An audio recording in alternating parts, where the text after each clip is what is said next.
take us to that time where you're 16 years old, you arrive in America. How did you manage to survive what many would say would be a shocking transition? At that time, $600 probably can last for a couple of months. My dad left me, and I didn't know that he was not going to support me Mm, after that. So I ran out of money very quickly in the boarding school. It mhm, was called the Newberry Park Academy. But another doctor in Los Angeles, American, mhm. was my guardian. He did not know I have no money. And I did not get money from my dad. I did not get money from my guardian. I just did not want to ask. I don't know why.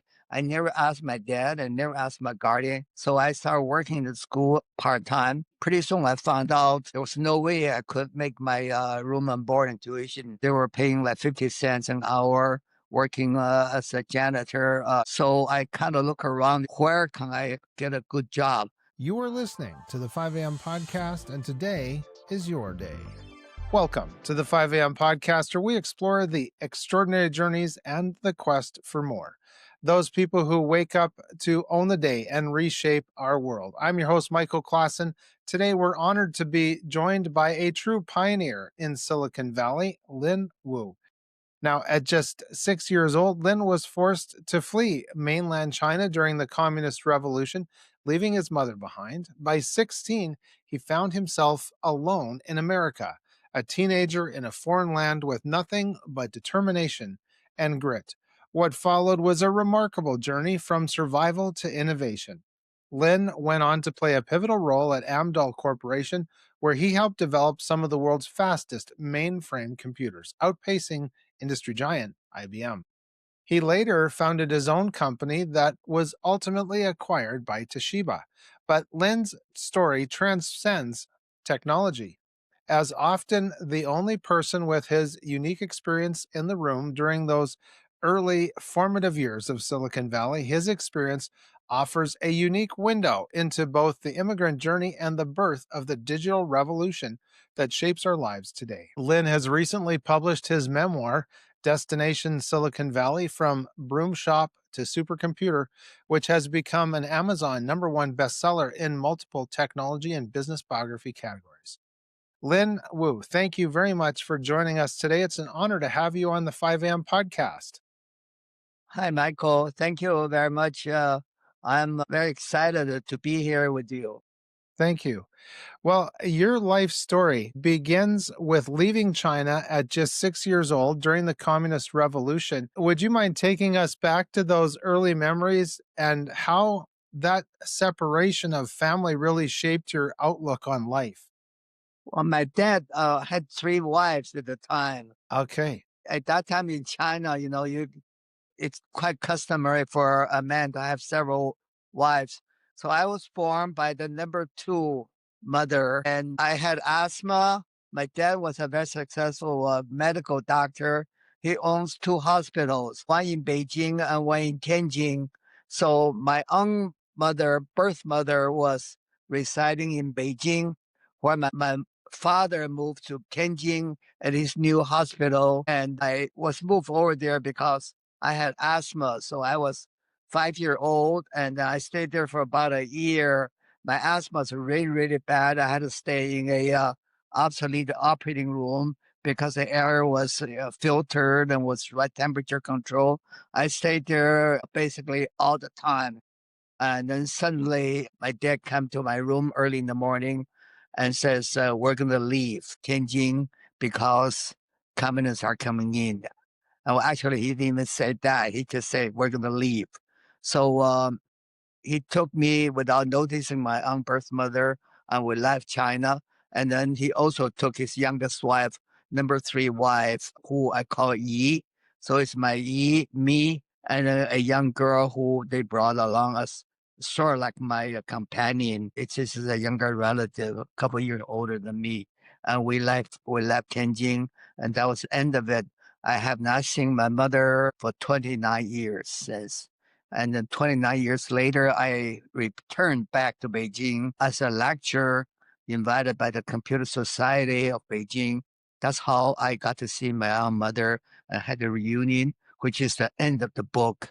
of my volume one. So it's a 29-year elapse of time, and it was a very beautiful ending when I went back to see my own mother. Yes, absolutely. So then take us to that time where you're 16 years old, you arrive in America, and as I understand it, then your father left you to fend for yourself. How did you manage to survive what many would say would be a shocking transition?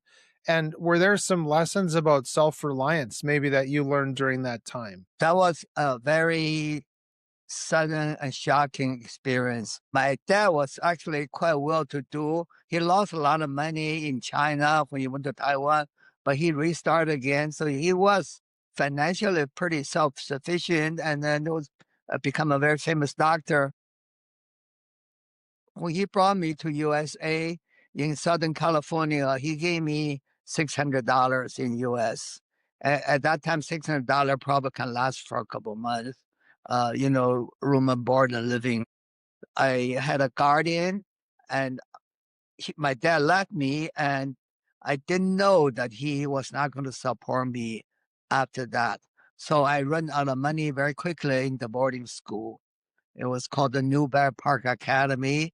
It was a Seventh-day Adventist school. I was not an Adventist, but my guardian, who is another doctor in Los Angeles, American, was my guardian. He did not know I have no money, and I did not get money from my dad. I did not get money from my guardian. I just did not want to ask. I don't know why. I never asked my dad and never asked my guardian. So I started working in the school part time. Pretty soon I found out there was no way I could make my room and board and tuition, even cash flow, because they were paying like 50 cents an hour working as a janitor, clean the chapel. So I kind of look around in the school. I ask, people, where can I get a good job? This is all other job here pays 50 cents to 60 cents. Unless you go to next door, there's a broom shop. And that broom shop is a professional factory. They don't really have much to do with us. You could go and try. Maybe you could get in there.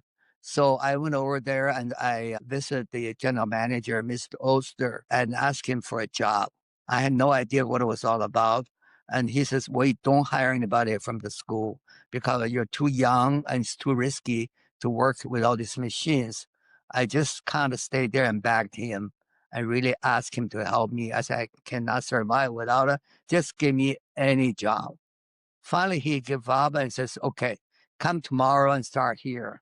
So I become kind of a young guy in the back room, pick up the bale hails, and then I dyed the bale that come in from Texas, and then we dye them. They become the basic straw for the broom, and then the broom. Then I cut them up and shake it, and then to give to a winder who winds it, and then give it to the stitcher who stitches it.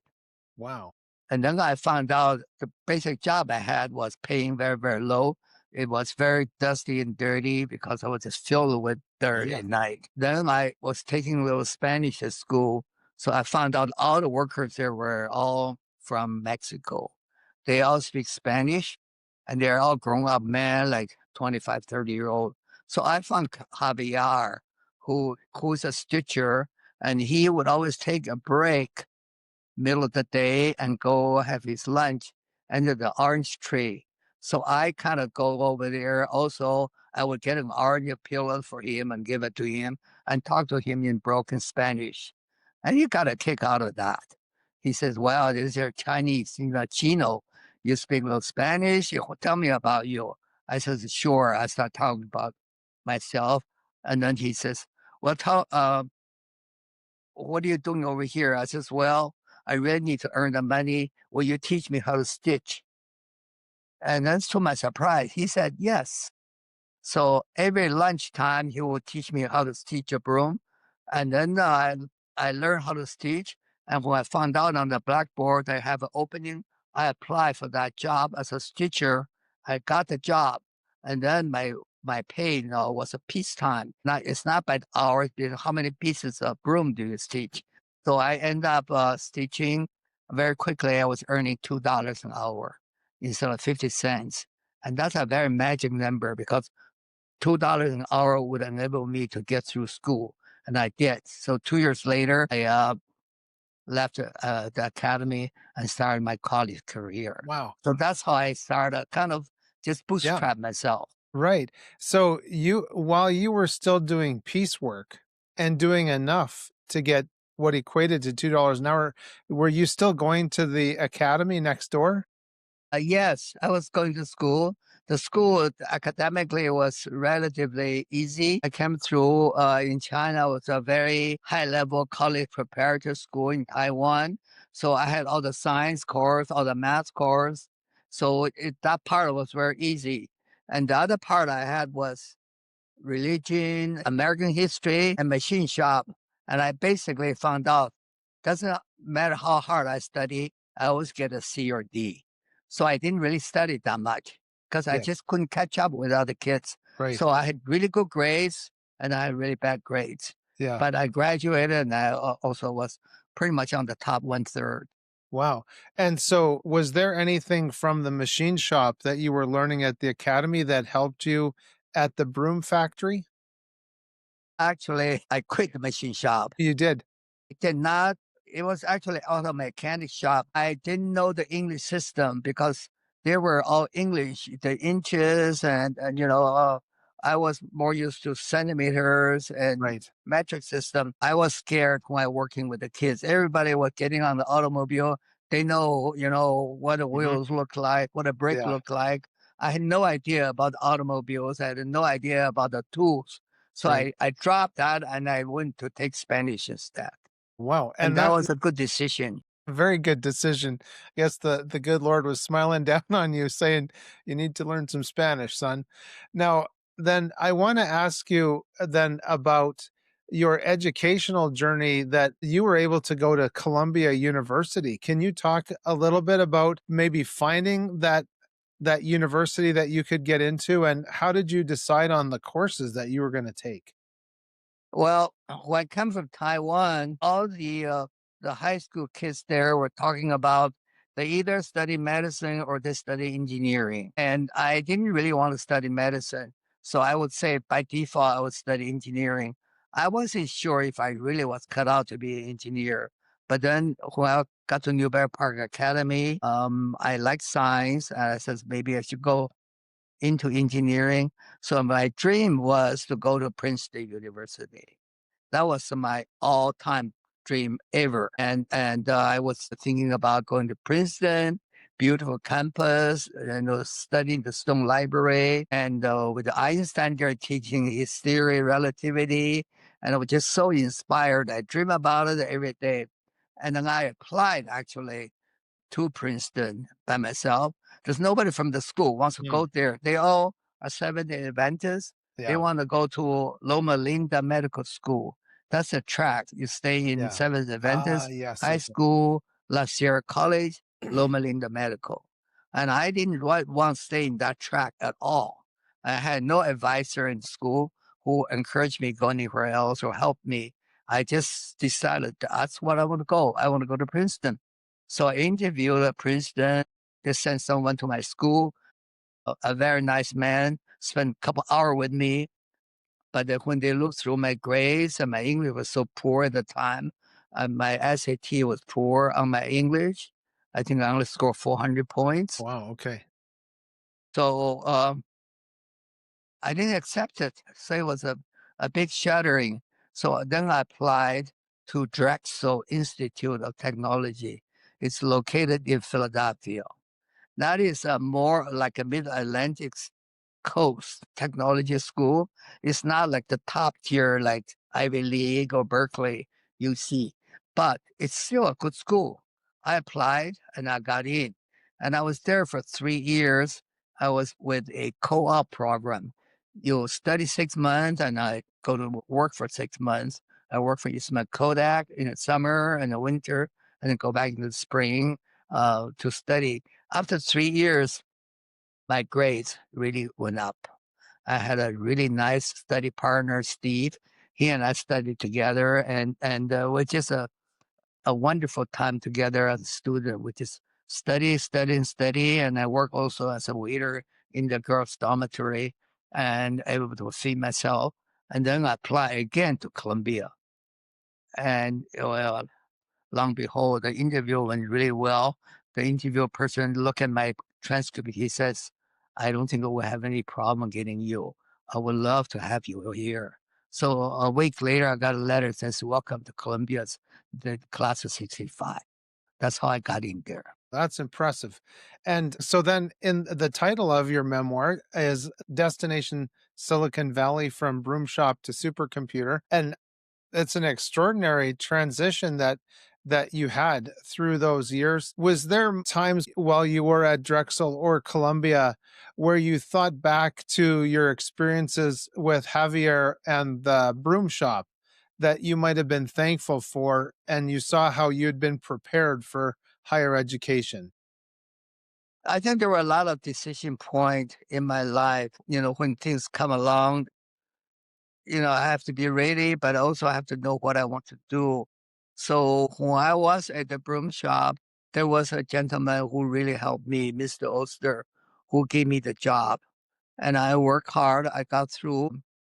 It was a good transition point for me to kind of get into the right path, going to Yes. college, Yes. because I was able to get through school. And then when I was getting the Drexel, I had a very good study partner, Steve. He and I kind of help each other because I still need help a lot of the non-science courses and like social science, psychology, and all that. And then Steve was able to help me a lot in that area. And I was one of the best math and science students. So I was able to help him a little bit. He was actually a very good student anyway in those areas. I don't know how much I really helped him, but he liked to have me as a study partner. So we were together for 3 years. So looking back, I think, yeah, every step of the way, kind of, there were always some people who were willing to help me to get to the next step. Right. So I was very grateful for that. Yes. Well, those certainly those relationships and the synergies that come along, oftentimes they seem so divinely inspired, but we realize how important it is to connect with the right people. I think so. I think Yes. so. And And so that carried kind of through for the rest of my life. When later on, when we get into the computer industry, I also met a very, very fine gentleman who was a famous technologist.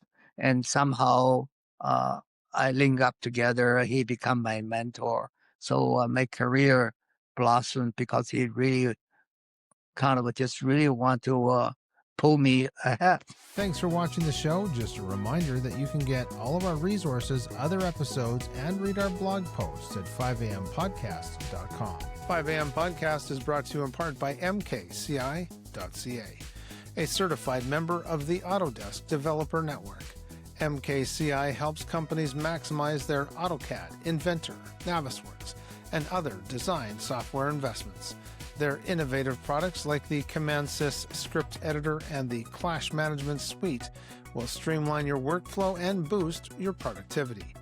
Visit mkci.ca today to discover how they can enhance your competitive CAD advantage. That's mkci.ca. Thank you for your support of 5am Podcast. Right. Oh, that's wonderful. And that makes me think of an episode of 5am Podcast with a fellow by the name of Bill Gray, and his whole research and career has been mainly in that mentor protege relationship. So it's very interesting to hear you talk about how pivotal and vital that was for you. So at the Amdel Corporation, you helped create a mainframe computer that outperformed IBM's machines. Was there a technical innovation or maybe a mindset that allowed your team to succeed against such a dominant competitor? I think the root of it was, well, first of all, the challenge of creating a faster computer is not very easy. First, we have to make the computer very, very dense, so it's become very small. Second of all, when you make it dense, become a lot of heat coming out.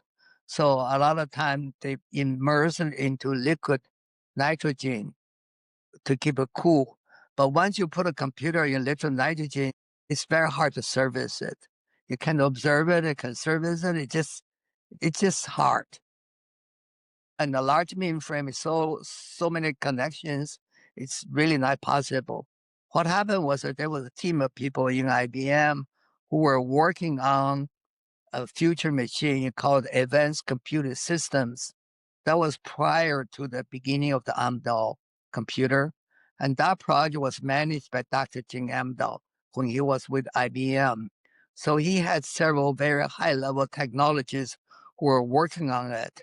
It was in the very forefront of mainframe. But that project got canceled for various reasons.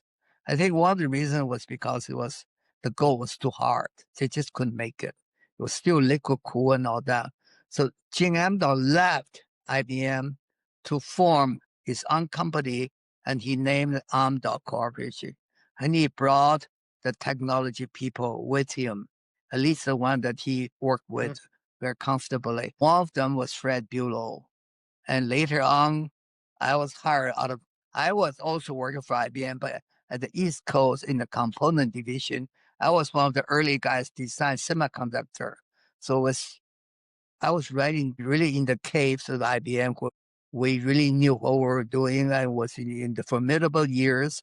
So it was a good learning experience. Then they handpicked me out of there to come to California and join. So I worked for Fred Bulow, and that's how we got it started. And then with all that experience they had in ACS, and then I was really at a lower level. We worked together, and then we now learned how to develop a computer air cool without liquid cool. And that made job really easy. And then we couldn't manufacture it because it was just too hard to make the second, third.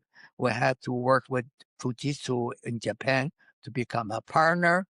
US invent, Japanese manufacturer, and that's how the project got successful. And I was the guy that traveled between the oceans trying to make it happen. I made a trip over 100 times between San Francisco and Tokyo.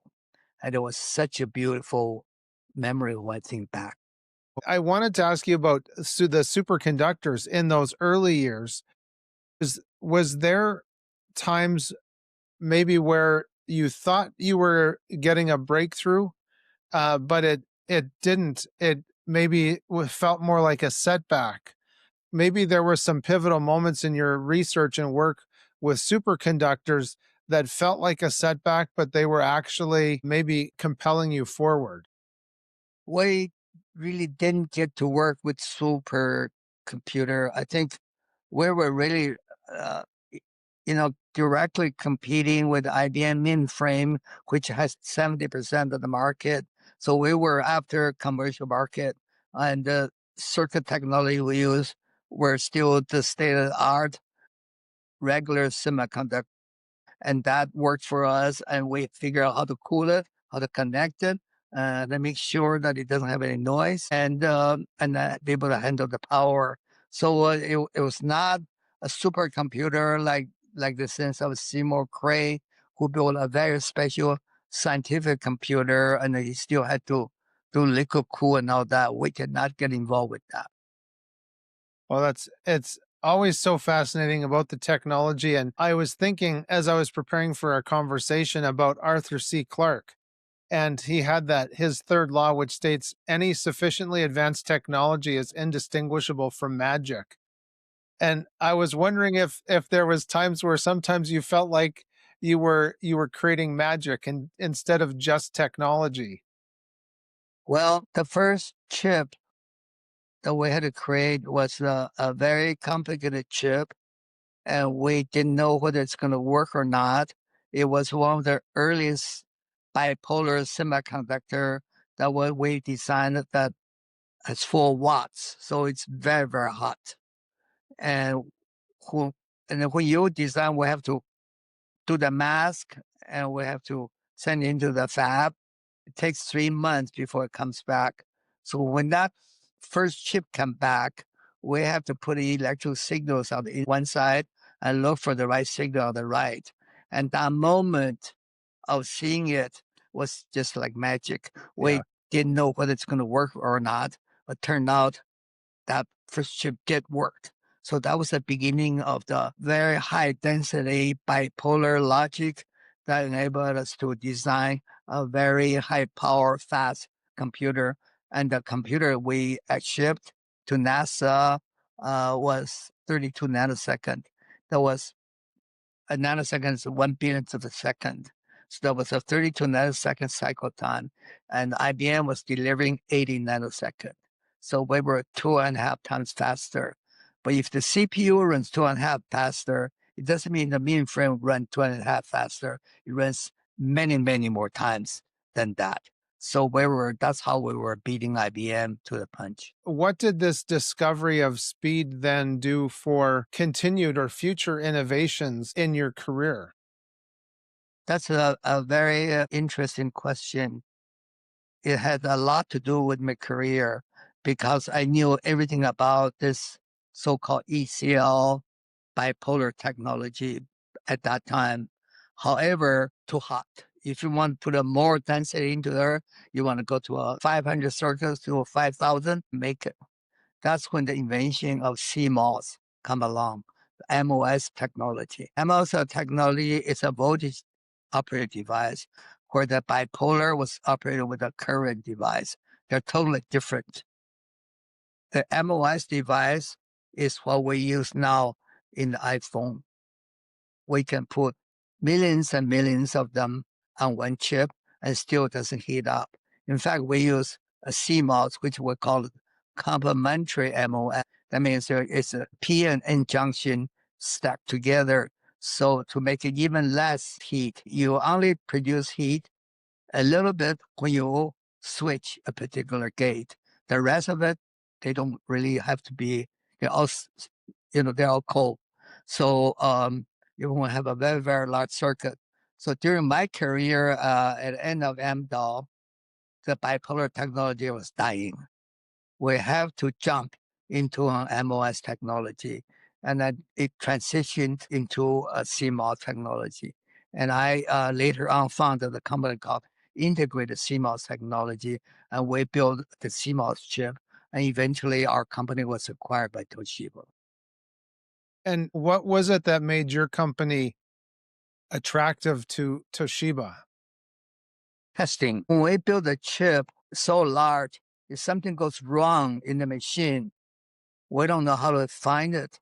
But we came out with a special circuit invention that we embedded in there a special circuit along with the logic circuit. We have a test circuit and the logic circuit.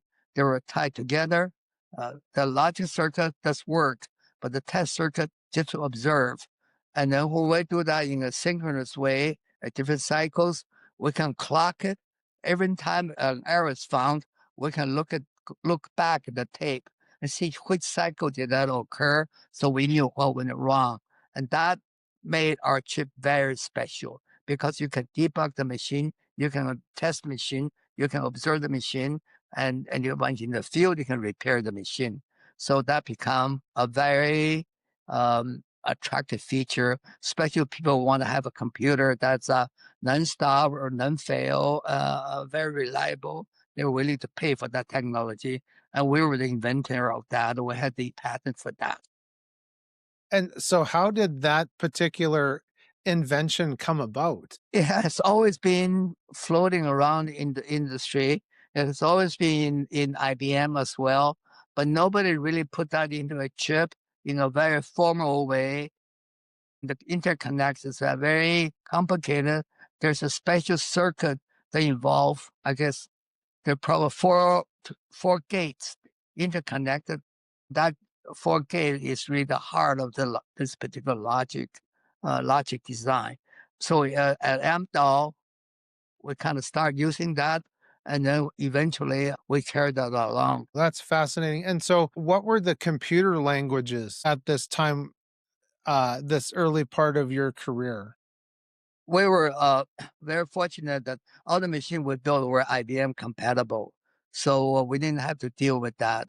It was all IBM System 360 and later on become 370 because they become a virtual machine. So it was the IBM 360 or 370 OS. Wow.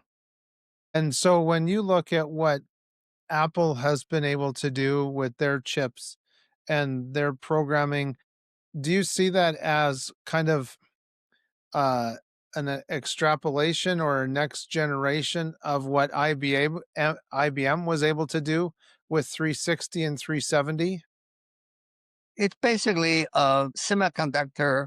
The density of semiconductor drives the technology and the advance of technology. So when the density, you can go from 100 circuit or 1,000 circuits to 1 million circuits. That's why we can do large scale integration. We can have a microprocessor very cheap. We can use a microprocessor for input. We can use a microprocessor for logic, for memory. So it's an evolution, but it's through many, many steps. Yeah. Wow. And so then on the business side of what you were going through, many founders might struggle with the decision to sell their company. Were there some factors that influenced your decision to proceed with the Toshiba acquisition? And how did you feel after that sale? My company, Integrated CMOS, was really at the top of the heap of design technology for very high speed computers.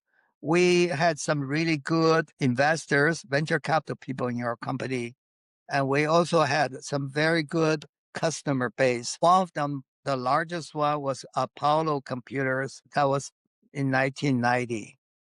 Apollo was back in Boston. They were, really the top winners in the so-called servers market. It's mid range. There were Apollo, some micros here in the valley, and what happened was they were our largest customer.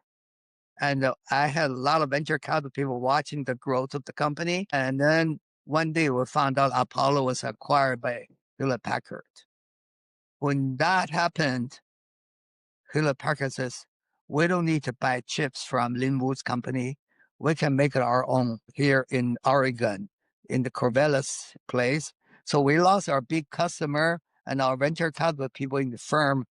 The investors got very, very worried. We had some really big investors. They need to see results in another year or two.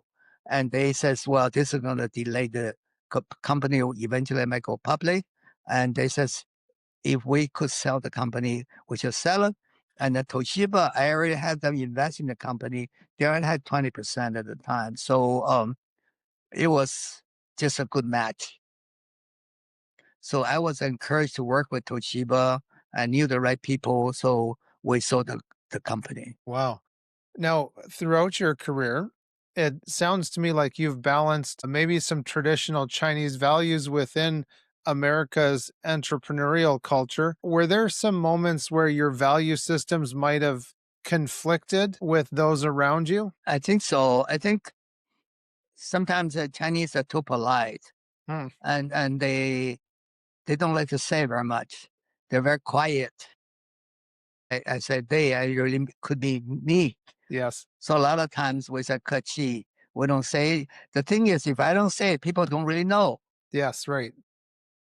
So how do you expect somebody to do something if you don't really become assertive? So I think that's a major area of conflict. I had to learn to be more articulate, to be a little bit more forthright, and come out and ask people to do things for me as long as I ask the right way. And sometimes other Chinese may think, well, Lin Wu is a little bit aggressive here. I think, I have to play that balance all the time. I Yes. think if I try to do my best, be very honest, it's okay. Yeah. Yes. Now, you've witnessed the Silicon Valley transform from orchards to a global center of technology. What aspects in the early Silicon Valley culture do you think is lost in today's tech environment? Well, I think a lot of it are preserved. Back in the Amtel days, I worked for Tandem Computer, later also for Hewlett Packard. Back in Tandem days, I think we have like a global village where the company and the employee are very much open, like a family. And now, Google, Facebook are doing that again. Of course, they are very, very large and they're more international. So I think some of the cohesiveness probably are lost. At the time we were at Tandem Computers, we just have one area in Cupertino with 10 buildings. And Friday afternoon, we will open up the company and all the employees will be there. The CEO of the company will be there. It was just a pleasure to be around. You know, I don't really know whether Google can do that anymore. They probably are doing it, on the Facebook. They do it on the on their iPhone, and a lot of it they don't show up person to person.